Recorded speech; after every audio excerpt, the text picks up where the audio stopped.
नमन करते हुए सामाजिक क्रांति के अगर दूत महात्मा ज्योतिबा फूले, आरक्षण के जनक साहूजी महाराज और आडंबर का खंडन करने वाले पेरियर रामास्वामी नायकर के बाद इस देश को संविधान देने वाले परम पूज्य बोधिसत्व बाबा साहब अम्बेडकर के चरणों में नमन करते हुए आज हमारे इस बैठक में बाहर से आए हुए अतिथिगण, हम उनका बागपत जनपद में पहुंचने पर हार्दिक अभिनंदन स्वागत करते हैं। और मेरे सामने बैठे बहुजन समाज के कर्णधारों और मातृशक्ति प्यारे बच्चों तथा नए पुराने पदाधिकारी, वो इस बात को ध्यान से सुने। मुश्किलें दिल के इरादे आजमाती हैं, निगाहों के स्वप्न दिल से सजाती है। अरे हौसला मत हार, गिर करे मुसाफिर, ठोकरे ही तो इंसान को चलना सिखाती है, ठोकरे ही तो इंसान को चलना सिखाती है। आज हम उस महापुरुष की जयंती मना रहे हैं और अपनी आजाद समाज पार्टी का 6वां स्थापना दिवस भी मना रहे हैं। लेकिन सबसे पहले उस महापुरुष को जानने के लिए हमें अनुशासन को जानना पड़ेगा। अगर आप अनुशासित नहीं रह सकते तो कोई भी संगठन को चरम सीमा पर नहीं पहुंचेगा। जिंदगी की पहली कड़ी उसका अनुशासन है, चाहे वो घर गृहस्थी हो, चाहे वो नौकरी हो, चाहे कुछ भी हो। एक छोटा सा पंजाब प्रांत का रविदासी चमार का बच्चा काशीराम मान्यवर काशीराम कैसे बना, ये चिंतन और मनन का उद्देश्य। जिस समय मान्यवर काशीराम साहब डीआरडीए में अपनी आईएएस कैडर के केवल नौकरी कर रहे थे तो दीना भाना और सबकी बात तो आप लोगों के बीच में दूसरे साथियों ने बता दी। लेकिन एक दूसरी घटना हुई शिवपुरी मध्य प्रदेश के अंदर। एक अनीता बागमारे नाम की लड़की थी जो बहुत सुंदर थी। 2 ठाकुर के बच्चे उस अनीता बागमारे को जो है अपनी रखेल बनाकर रखना चाहते थे। तो एक का मौका लग गया, उसने उसके साथ बलात्कार कर दिया और दूसरे ने उसी खबर को जो है अखबार में दे दिया। मान्यवर काशीराम साहब अपने ऑफिस में बैठे हुए थे। उन्होंने कहा आज हमारे समाज की बेटी के साथ अन्याय, अत्याचार, शोषण हुआ है, हमें इसके बारे में कुछ करना चाहिए। लेकिन किसी की मजाल कि जो उस गांव का पता बता दे या उस आदमी का नाम बता दे जिस जालिम ने उस बहन बेटी के साथ बलात्कार किया था। अपने साथियों को लेकर काशीराम साहब अपने ऑफिस से चले गए और घूमते रहे। लास्ट में जब दोपहर के बाद का समय हुआ तो उनके ऑफिस में डाक देने वाला डाकिया उन्हें रास्ते में मिला और उसने कहा, साहब आप इधर कहां गए थे? कहने लगा कहीं नहीं, अरे हमारी बेटी अनीता बागमारे के साथ बलात्कार हुआ है, मैं उसका पता पूछने के लिए गया था।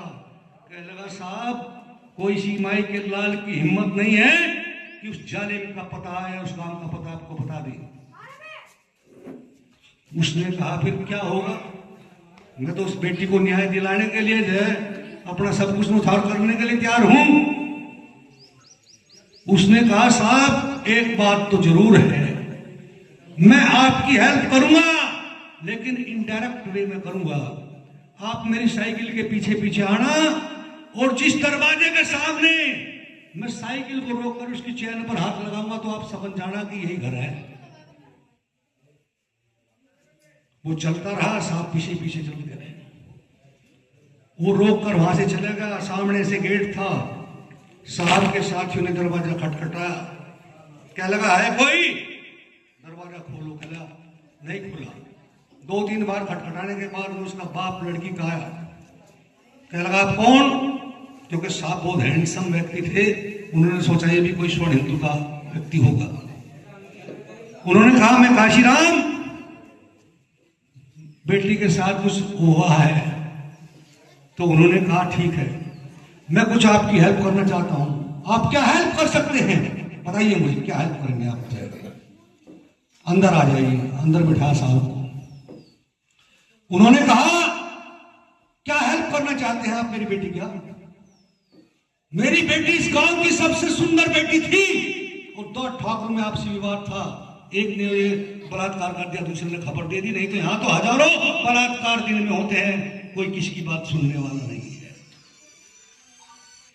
उसने कहा मैं कुछ ना कुछ जरूर कहूंगा। जो आर्थिक सहायता लेकर गए थे आप ले लीजिए। कह लगा इनका क्या करूं मैं?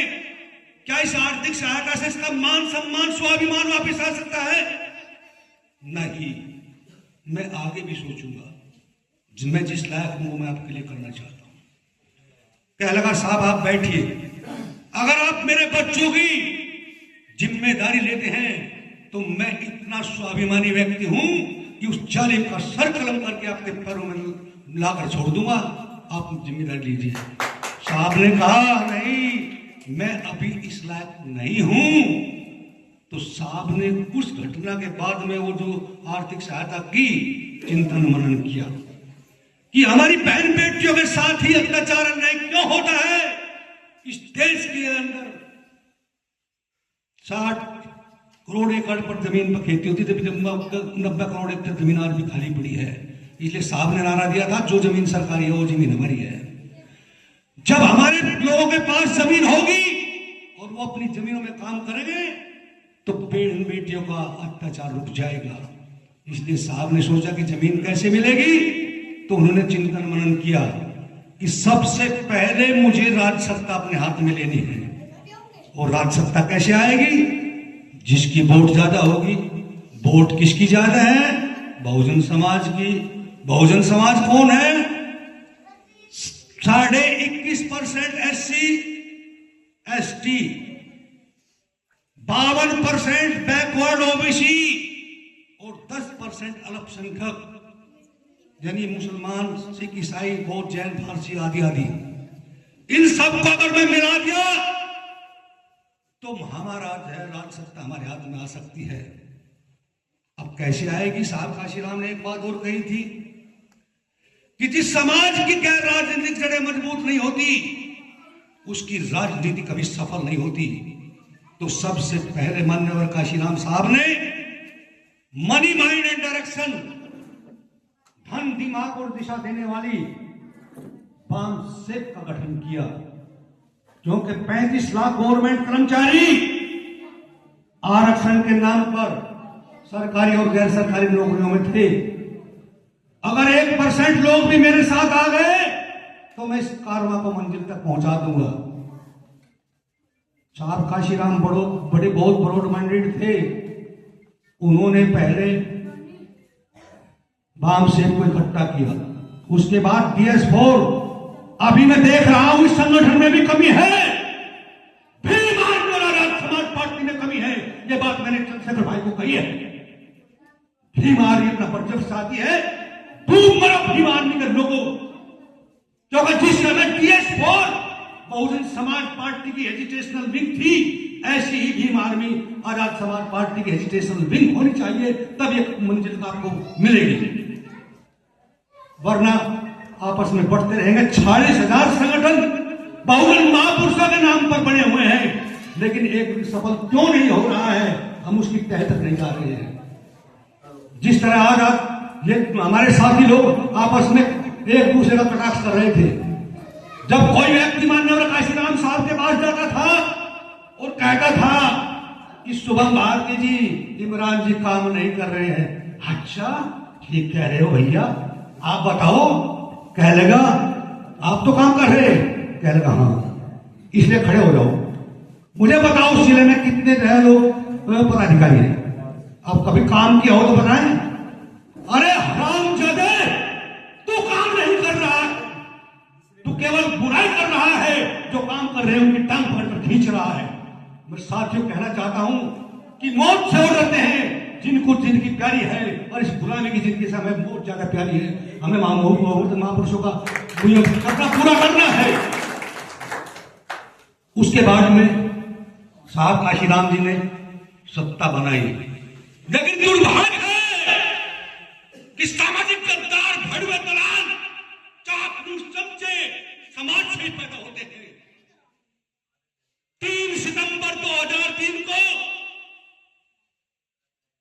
मायावती उसकी षड्यंत्रकारी फौज ने साहब काशीराम जी के साथ और इस बहुजन समाज के पेट में छुरी भोंककर मान्यवर काशीराम को मौत की नींद सुला दिया। दावे के साथ कह सकता हूं, तेरे पास गाड़ी होगी, कोठी होगी, अथाह पैसा है, मांगेराम लोहारी के पास सच्चाई है, क्योंकि मैं तुझे इंद्रपुर की गद्दी झुकी झोपड़ी से उठाकर 84 में कराना, 85 में बाई इलेक्शन बिजनौर, 87 में हरिद्वार और 89 में हमारे पार्लियामेंट बनी बिजनौर और 91 में जब रासुका में बंद हुई हरभजन सिंह लाखा, 5 साइडों और 22 हमारे बाम से और बहुजन समाज पार्टी के कार्यकर्ता, उनको छुटाने में 7 महीने एब्सेंट रहा था, नहीं तो मैं भी असिस्टेंट सेल्फ मैनेजर था। काशीराम साहब के साथ धोखा करते हुए लाखों मिशन कैडराइज लोगों को मनुवाद के इशारे पर अपमानित करके बसपा से बाहर किया। कांग्रेस को तो पहले गाली दिलवाते थे, फिर बहुजन समाज पार्टी से बाहर कर दिया। आज अगर भाजपा देन है तो वर्तमान बसपा नेतृत्व मायावती की देन है, वरना भाजपा के 2 आदमी थे जो कांग्रेस ने टिकट अपनी रिजाइन करके जिताया था। हमें समझना होगा, जब ये अन्याय अत्याचार हुआ तो हम चिंतन मनन करते हैं। मैंने 2 बार पूरे देश का भ्रमण किया, मान्यवर काशीराम साहब के वे सपूत जो कभी बहुजन समाज पार्टी में रहते हुए जय लाभ के पद पर नहीं रहे, उनको इकट्ठा किया।